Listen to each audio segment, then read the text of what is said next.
শুরু করেছিস? আমাকে বলবি না, বলবো তবে তো শুরু করবি। করেছিস শুরু? বড় বড় আমি তো খুলতে ভয় পাচ্ছি। বলে কালকে রাত্রিরে বলে কাকা কি চেঁচানি, দুটোই তো বেরিয়ে গেছে। বাবু এখানে নিয়ে আয়, আস্তে আস্তে। আগে ইটগুলো নামাবো, নাহলে বড্ড ভারী তো। আমার আনাজ আরে সব ভিজে গেল। তোমার আনাজ সব টাটকা হয়ে গেছে। ও মা গো, বেরোস না, লাফাস না। নমস্কার, প্রবাসীর ঘরোয়া রান্নাবাটি এন্ড ব্লগে আপনাদের সবাইকে আবার একবার অনেক অনেক স্বাগত জানাই। আজকে আমার ব্লগটি একটু ভিন্ন ধরনের। আজকে আমি তো এমনিতেই দেশের বাড়িতে এসেছি, আপনারা হয়তো অনেকেই জানেন। তো দেশে মানে গরমের সময় যেমন গরমের কষ্ট, কিন্তু একটু অন্য ধরনের মজাও থাকে। সেটা হচ্ছে এই যে দেশের যেমন অনেক কিছু জিনিস পাওয়া যায় যেগুলো আমরা ওখানে পাই না। কালকে মোটামুটি একজন কাকা বাবু ওনাদের মানে পুকুর ছেঁচা হয়েছে, তো খুব বড় বড় দুটো শোল মাছ পেয়েছিল। দুটো দিয়ে গেছে, তবে অবশ্য দুটো বানাবো না, বাড়িতে এতটাও লোক নেই, একটা বানাবো আজকে। মোটামুটি মানে একটা শোল মাছের মানে আমশোল বানাবো। আর আজকে বাড়িতে প্রচুর মাছ, এই যে পাড়াতে মানে দেশি জাপানি পুঁটিও এসেছিল হবে। আজকে আমশোলের রেসিপি শেয়ার করবো। শোল মাছ দুটো এতই বড় যে আমি মানে শোল মাছটা নিজেও ধরতে ভয় পাচ্ছি। আমি চেষ্টা করছি ধরার। কোনটা ধরবো? এটা ধরবো? এটার মাথাটা ঘা খেয়ে গেছে।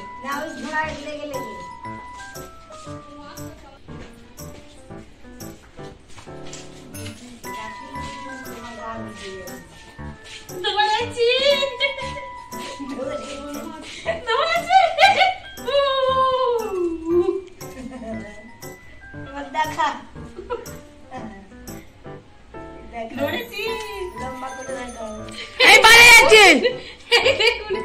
এত বড় বড় শোল মাছ আরো এক পিস আছে, ওইটা আমার ধরার কম্ব নয়, এটা ধরেছি এই অনেক, এটাই আজকে রান্না হবে। তো প্রথম থেকে শেষ পর্যন্ত ভিডিওটা দেখার জন্য অনুরোধ রইল। মা ওইদিকে মাছ ভাজতে, আমার একটা শোল মাছের আমি মশলাটা করে নিই। 1 কেজি 250 বলো, একটা শোল মাছে 1 কেজি 250, সেই টাকা এখন মাও মারতে পারছে না।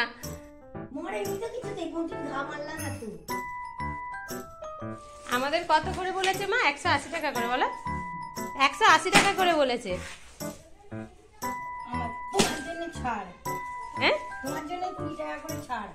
আমার জন্য 20 টাকা ছাড়। না জ্যান্ত মাছ, ঘরোয়া ঘরোয়া ঘরোয়া ঘরোয়া মাছ।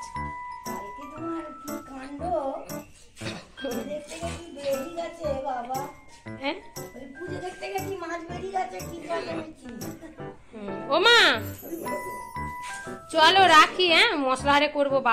বাবার খেতে অনেক দেরি হয়ে যাবে, নাহলে আমাদের কিছু নয়। আমটাও এখনো নিয়ে আসেনি না, আর মেজো পিসিমা আসলো, গল্প টল্প করতে কথা বলতে আরো দেরি হয়ে গেল। আমার ভাইজি বলছে বড় পিসি যদি আজকে বিকালের মধ্যে না আসে আর আসতে হবে না, আর এইবারে আসলে আর পাঠাবো না, ঘর করতে হবে না। তার বড় পিসিকে আর ঘর করাবে না সে। বাজারে কেমন কি সব সবজির দাম? পটল 60 টাকা। তোমার তো উঠছে পেকে গেছে গো কাকিমা। আচ্ছা ভাজা খাবে বলে ভালো, দাও আমটা দাও। 5.5 পয়সার জন্য নয়, কিন্তু খাবে কে? আমি তো এই তো আজকে বিকালে বাপ বাড়ি চলে যাবো। তুমি নিয়ে এসেছো আমার জন্য, আমি কি বলবো? তুমি একটা খাবে তো রেখে দাও, দিয়ে আমাকে দিয়ে দাও। নিয়েছো? আচ্ছা দাও। তো আজকের স্পেশাল আমশোলটা আমি বাগানে উনানে রান্না করব। আর আমাদের বাড়ির থেকে বাগানটা অনেকটাই দূরে, চলুন দেখাই। আর দেখেছেন তো কেমন রোদ্দুর উঠেছে। জেঠুর স্নান হয়ে গেছে বড় মা? ও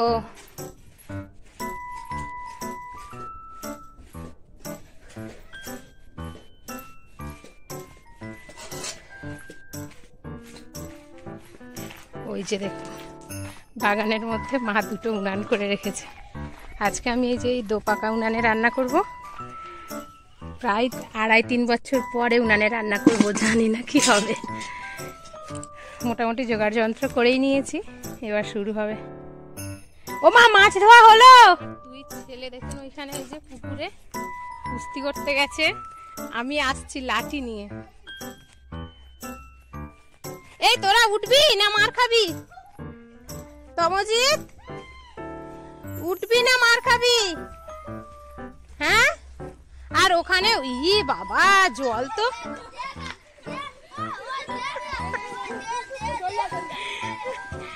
আরে জল তো পুরো ঘোলা হয়ে গেছে। আরে এই কি হচ্ছে তোদের? আর বৌদি তো গামলি চাপা দিয়ে বসে আছে রোদের জ্বালায়। হ্যাঁ দেখবে একটা জিনিস, হয় হ্যাঁ বাবা, গোলু তো ভালো সাঁতার শিখে গেছে। হ্যাঁ হ্যাঁ, আর দুষ্টু সাঁতার শিখেছিস? পান্তাপুরি,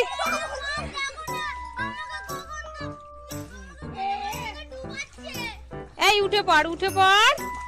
পান্তাপুরি সাঁতার শেখাচ্ছিস ভাইকে? পুকুরে স্নান করতে এসেছিস কেন? উঠে পড়, টাইম হয়ে গেছে। হায় হায়, এই গামলা কোথায়? গামলা ডুবিয়ে দিয়েছে তো। এই গামলাটা কোথায় গেল? বাস, উঠে পড় বাবা, আজকে অনেকক্ষণ স্নান হয়ে গেছে। উঠে পড় উঠে পড় উঠে পড় উঠে পড়, আজকে উঠে পড়। আর নয় আর নয়। আজকে টিফিনের সময় টিফিন করেছিল না, এখন একটু পাঁপড় মুড়ি খাবে। বাবা কিসে বড় গামলিতে করে দেবো, ভিজিয়ে খাবে নাকি? এই তো একটুখানি মুড়ি দিয়েছি, জল নিয়ে আসছি। ও মা, আগে মাছটা একটু নুন দিয়ে দাও। একটু নুন না ঢুকলে এত বড় মাছ তো ভালো লাগবে না খেতে। নুনটা দিয়ে দাও, আমি ততক্ষণে জলটা ধুয়ে নিয়ে আসছি, জলটা আর চালগুলো ধুয়ে নিয়ে আসছি। নুন এখানে নিয়ে আসলাম যে আমি, না কোথায় রেখে পালিয়ে এসেছি। দাঁড়াও, বাবাকে মুড়ি দিচ্ছিলাম, রেখে চলে এসেছি ওর ভেতর। এই তো এই তো নুন, এই তো নুন।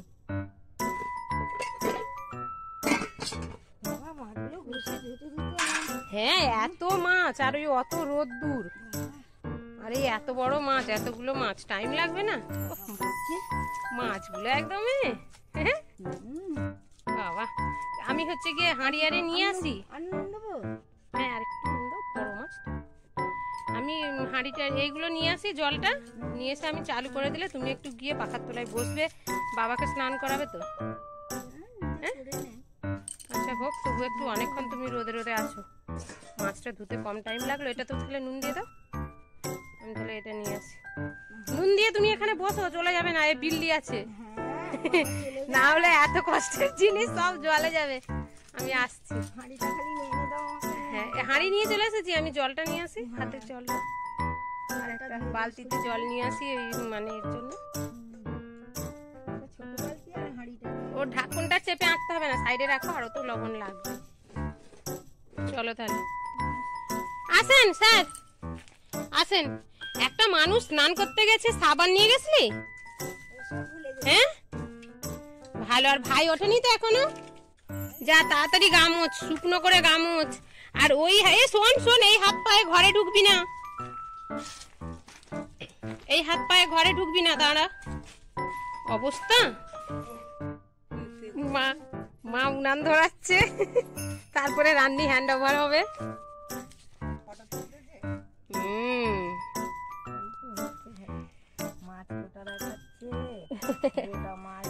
আসেন স্যার, স্নান হলো? এই তো চলো এবার, এতে এই অবস্থাতেই চলো। মামার বাড়ি কখন যাব? সকাল হলে পুকুরে স্নান করবে, আর বিকাল হলে ঘরে পোকা, তখন আর থাকবো না, এবার দিদুনদের বাড়ি চলে যাব 10টার সময়। হ্যাঁ 10টা, সকাল হলেই বৌদির কথা মনে পড়ে, আর বৌদির কথা সারাদিন মনে পড়বে না, স্নান করতে যেতে হবে না।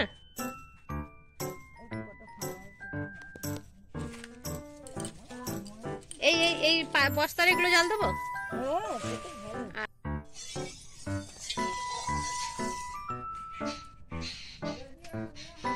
তেল গরম হয়ে গেছে, ও আর উঠবে, অত তেলের মধ্যে ডুবে গেছে। কুমড়োটাকে ছেড়ে দাও।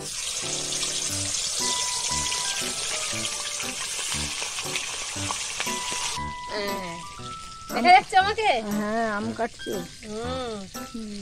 তুমিও ক্যামেরাম্যান হয়ে গেলে বৌমা। আম কাটা হচ্ছে। হ্যাঁ, আমটা খুব ভালো আম হবে, শক্ত বসেনি আর খুব নরম হলো। ছ টুকরো করি? 3 টুকরো করে 6 টুকরো করে।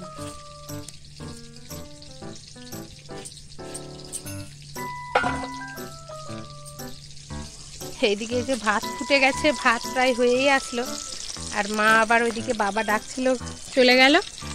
আর এদিকে এত শর্ট জায়গা ছিল এটা, আমি আবার জায়গাটা একটু সরিয়ে বাড়িয়ে নিলাম। এইবার আর কোনো অসুবিধা হবে না। কি গো, স্নান করে কেউ সাইকেল চালায়? হ্যাঁ, আবার খালি পায়ে? এখানে কাঁটা আছে, কাঁটা পায়ে বিঁধবে। যাও, জুতো পরো, যাও।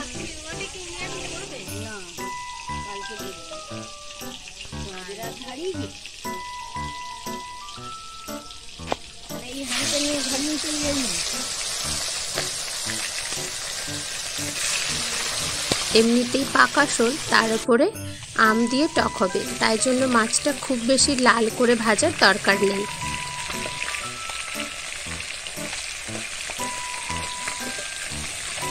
আর ফোড়নে দিলাম কালো জিরে, শুকনো লঙ্কা। ওর উপরে আমের টুকরোগুলো দিয়ে অল্প নাড়াচাড়া করে নেব।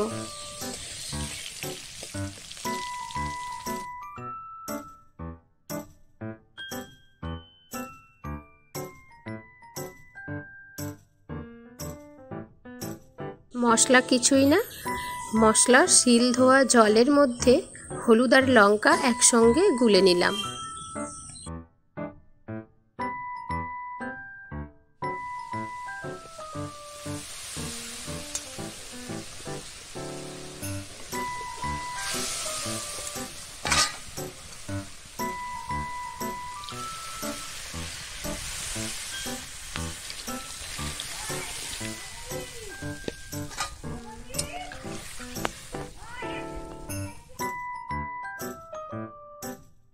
পরিমাণ মতো লবণ আর জল দিয়ে ঝোলটা ফুটে ওঠার পরে ভেজে রাখা মাছগুলো দিয়ে দেব। ভেজে রাখা মাছগুলো দিয়ে আরও 1 মিনিট ফুটিয়ে নিয়ে এইবার সর্ষে বাটা দিয়ে দেব।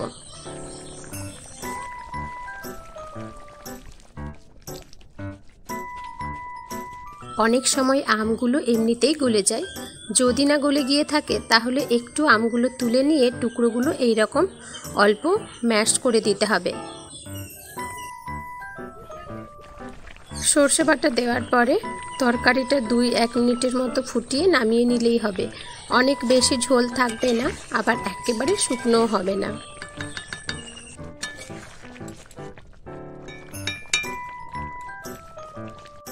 ফাইনালি আমার আমসল রেডি। এখন টেস্ট করে দেখা যাক যে কেমন হয়েছে।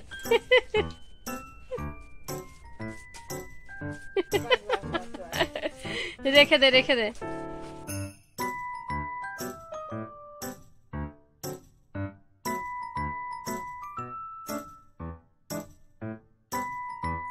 আমশোল আমার একেবারে রেডি। এই গরমের সময় অল্প মশলা দিয়ে হালকা টক, ঝাল আর নুনের সামঞ্জস্য সমান রেখে অন্য কোনো টাটকা মাছও কিন্তু এইরকমভাবে সর্ষে বাটা দিয়ে রান্না করলে দারুণ লাগে, মুখের স্বাদটাই বদলে যায়। তাছাড়া এই গরমের সময় আমাদের কাছে এই আমশোলটি একটি ভীষণই বিখ্যাত রেসিপি বা ভীষণ পছন্দের। আমার আজকের এই ব্লগ শুদ্ধ আমশোলের রেসিপিটি আপনাদের কেমন লাগলো পারলে একটা কমেন্ট করে জানাবেন, ভালো লাগলে লাইক করে দেবেন। সবাই ভালো থাকবেন, সুস্থ থাকবেন। আপনাদের সঙ্গে খুব তাড়াতাড়ি আমার দেখা হচ্ছে আরও একটি কোনো নতুন ব্লগ কিংবা রেসিপি নিয়ে। এতটা সময় আমাকে দেওয়ার জন্য অনেক ধন্যবাদ। আর যদি আপনি নতুন বন্ধু হয়ে থাকেন আমার চ্যানেলে, প্লিজ আমার চ্যানেলটি সাবস্ক্রাইব করে আমার পাশে থাকার জন্য অনুরোধ রইল। ধন্যবাদ।